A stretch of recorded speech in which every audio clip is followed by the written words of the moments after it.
moins que un jeune qui est en train de se lancer en agriculture. Donc, nous devons les soutenir. Ça, il n'y a pas. Puisqu'on dit que eux, ce sont des gens qui sont à grand potentiel économique. Et les autres, ce sont des gens de petit potentiel économique. On ne les prend même pas dans la statistique nationale. Ça, je pense, c'est une erreur. Donc, il faut aussi encourager les fermiers moyens qui commencent à investir en agriculture. Comme tout ce que nous avons vu ici.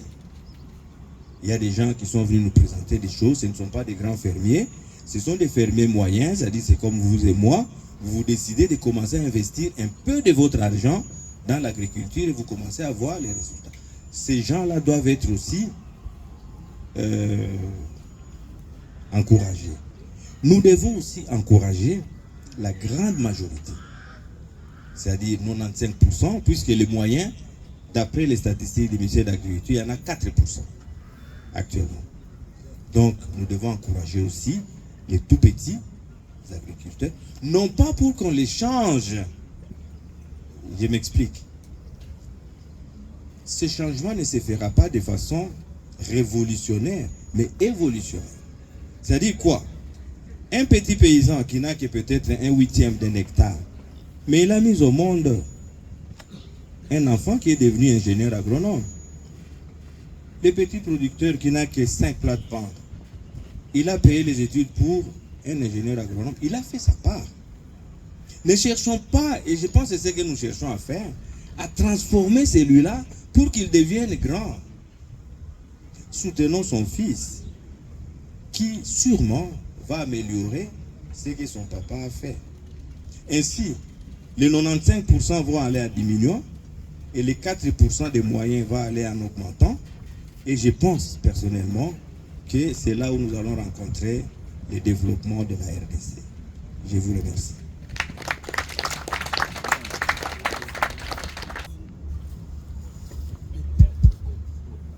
Nous saluons parmi nous la présence de la représentante de Madame la ministre de l'ESU.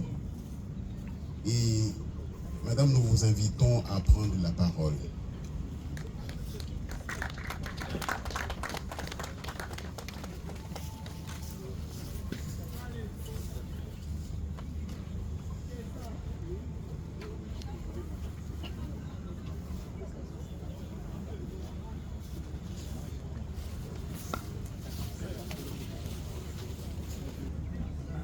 Mesdames et messieurs les membres du comité de gestion de l'Université de Kinshasa, mesdames et messieurs les partenaires, distingués invités à vos titres et qualités respectifs. Grande est ma joie de participer à cette matinée scientifique sur l'apport de l'Université de Kinshasa dans la lutte contre l'insécurité alimentaire et la malnutrition.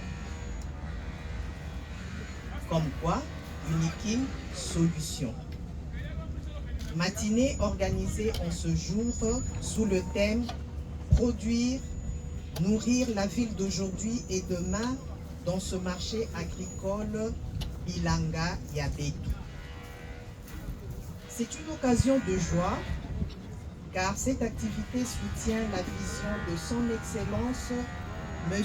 Félix Antoine Tshisekedi Tshilombo, président de la République, chef de l'État, qui soutient la production et la consommation locale afin de garantir une alimentation saine à moindre coût qui contribue à l'amélioration du pouvoir d'achat de la population et à la lutte contre la hausse de taux de change.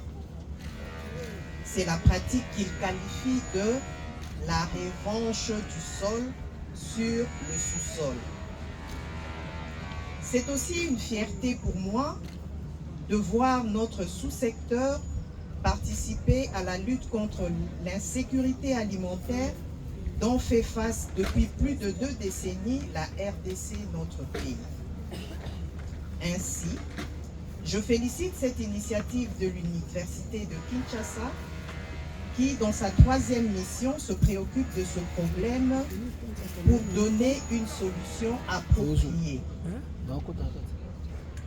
Car la malnutrition non seulement comporte un risque élevé de mortalité, mais affecte aussi le développement cérébral des enfants durant les 2 premières années de la vie, autrement dit les 1000 premiers jours, lesquels sont marqués par un retard de croissance et une fonction cognitive médiocre, ce qui compromet le développement humain de façon durable. L'organisation de cette matinée scientifique valorise les résultats de recherche en nutrition des différentes facultés de nos universités. Et cela tombe à point nommé, car la recherche scientifique est le moteur de développement des nations et la recherche agricole constitue une condition essentielle à un développement agricole durable et inclusif. L'émergence des nouvelles technologies et l'amélioration des politiques publiques jouent un rôle décisif et crucial pour la sécurité alimentaire des populations dans le monde. Les problèmes de la pauvreté et de la malnutrition affectent avec acuité les couches vulnérables. Les besoins nutritifs ne sont pas couverts et l'accès à la nourriture de qualité est limité.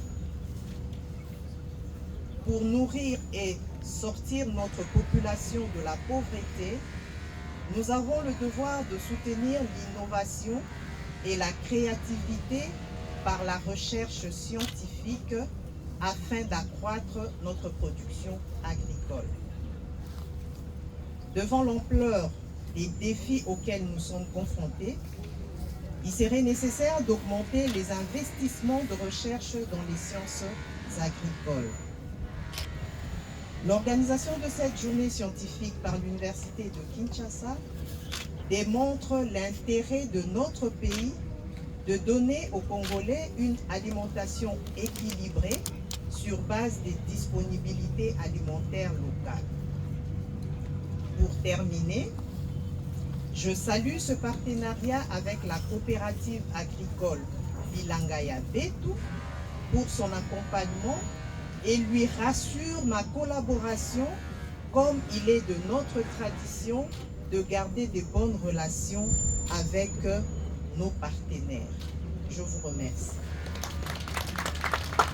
Je rappelle que cette matinée scientifique est organisée sous le haut patronage de Madame le ministre de l'ESU par l'Université de Kinshasa en collaboration avec son partenaire, la coopérative agricole Bilangaya Betu. Et donc nous avons des intervenants, nos professeurs qui nous viennent de l'UNIKIN. Nous avons commencé par l'intervention de Madame Marie-Claire Mouillet, cité de Kinshasa, professeur Marie-Claire Yanjou. Là, nous avons suivi la présentation du professeur Roger Kizungu sur la permaculture. Et connaissant le domaine d'intervention du professeur Mafouila, je suppose que la présentation du professeur Mafouila devrait compléter celle du professeur Kizungu. D'où je propose qu'il intervienne juste après.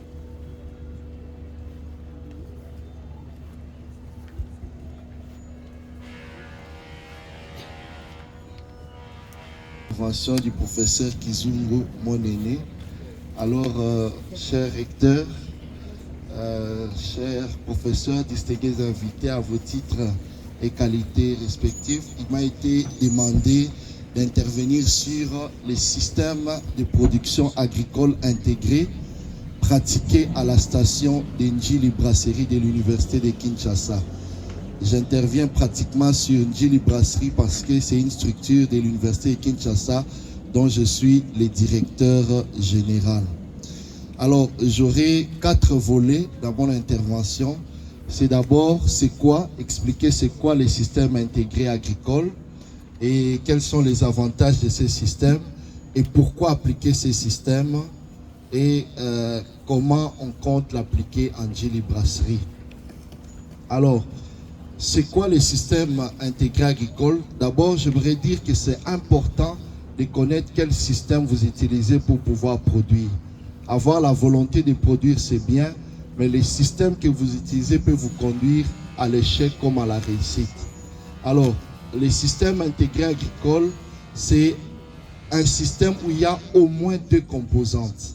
Vous pouvez avoir l'élevage et vous avez les cultures. Ici, en image, vous voyez, c'est l'élevage des porcs et vous avez les cultures. Vous devez avoir au moins 2 composantes et sinon, vous pouvez avoir plusieurs composantes. Alors, plus vous avez des composantes, plus vous renforcez les liens entre ces composantes. Et l'idée dans les systèmes, c'est lesquels? C'est de pouvoir utiliser les outputs d'un système ou d'une composante comme input dans une autre composante. Donc, comme ici, vous avez l'élevage et les cultures et la pisciculture, vous avez des échanges de flux entre ces composantes où les outputs d'une composante peuvent servir comme input dans une autre composante. Donc, plus vous avez des composantes, plus vous augmentez la possibilité des liens d'exploiter des flux entre ces composantes. Alors, l'idée ou le but principal, c'est d'optimiser le flux d'énergie et les cycles de nutriments à travers l'agro-écosystème. Donc, nous voulons optimiser, diminuer les pertes d'éléments nutritifs au maximum et optimiser, donner plus de chances pour augmenter la production au sein d'un système. Alors, donc, les avantages, il y a favoriser l'utilisation efficace des nutriments, il y a l'amélioration de la performance économique et de la production de la ferme. Ça permet de réduire les impacts environnementaux des exploitations agricoles et de réduire la dépendance des fermes à l'égard des ressources externes non renouvelables, utilisation des engrais, tout ça. Donc avec ça, on peut... Et aussi, il y a un autre avantage ici, c'est que nous avons connu un moment à Kinshasa, il y avait la peste porcine, par exemple, qui a ravagé et beaucoup de fermes ont fermé parce que tout simplement, tout ce qu'ils avaient comme porc était décimé. Alors que lorsque vous travaillez en système intégré, vous avez la possibilité, même quand une composante est touchée par un problème, les autres composantes peuvent soutenir la ferme et vous permettre de continuer à produire en attendant de trouver des solutions par rapport à cela. Alors, je me suis permis de vous donner quelques exemples de l'application de ces systèmes, pas chez nous, ailleurs. Nous avons par exemple au Bangladesh, on compare ici les fermes qui ont appliqué le système intégré et les fermes qui n'ont pas appliqué le système. On voit bien les revenus nets